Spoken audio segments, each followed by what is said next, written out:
In June 2016, a Dutch woman who was allegedly raped in Qatar was convicted of adultery and fined more than $800. Extramarital sex is illegal in Qatar, and the woman had already spent months in prison for reporting her own rape.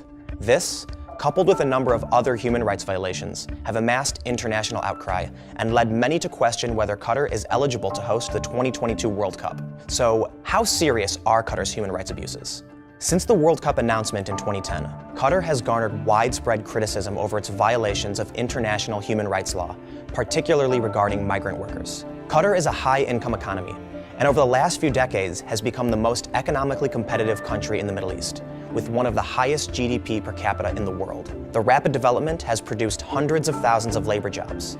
To fill the need, Qatar heavily relies on low-paid migrant workers, most of whom relocate voluntarily from Asia and Africa. But what begins as a consensual work opportunity often leads to indentured servitude, as workers are unfairly paid and forced to live in labor camps. According to Amnesty International, these camps are often filthy, cramped, and unsafe, with workers sleeping on bunk beds or even on the floor. Workers are also reportedly exposed to physical and sexual abuse and are often forced to work without food, water, or breaks. Labor camps have become extremely common since construction began.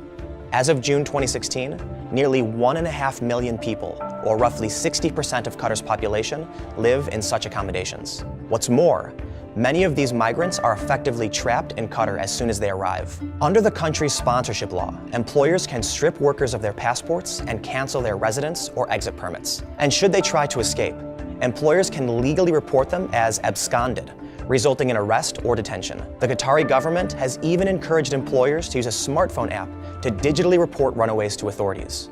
Qatar also does not enforce a minimum wage for migrant workers, and as a result, they are reportedly paid significantly less than they are promised, and in some cases, close to nothing.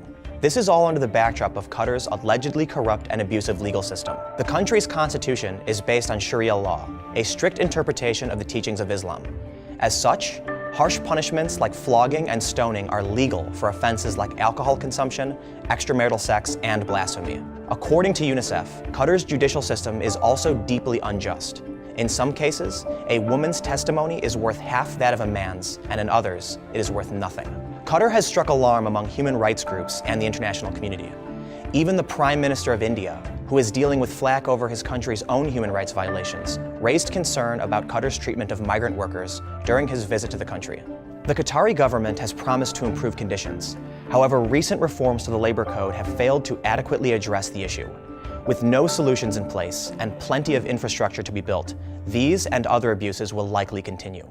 And while Prime Minister Modi has voiced concerns about human rights abuses, India struggles with severe abuses itself. So what exactly are India's human rights violations? Find out in this video. The country has nearly 1.3 billion residents, with millions of residents living on less than $2 a day. Low-caste citizens, along with religious minorities, suffer the most from sexual violence, police brutality, economic exploitation, and unlawful imprisonment. Thanks for watching Seeker Daily. Don't forget to like and subscribe for new videos.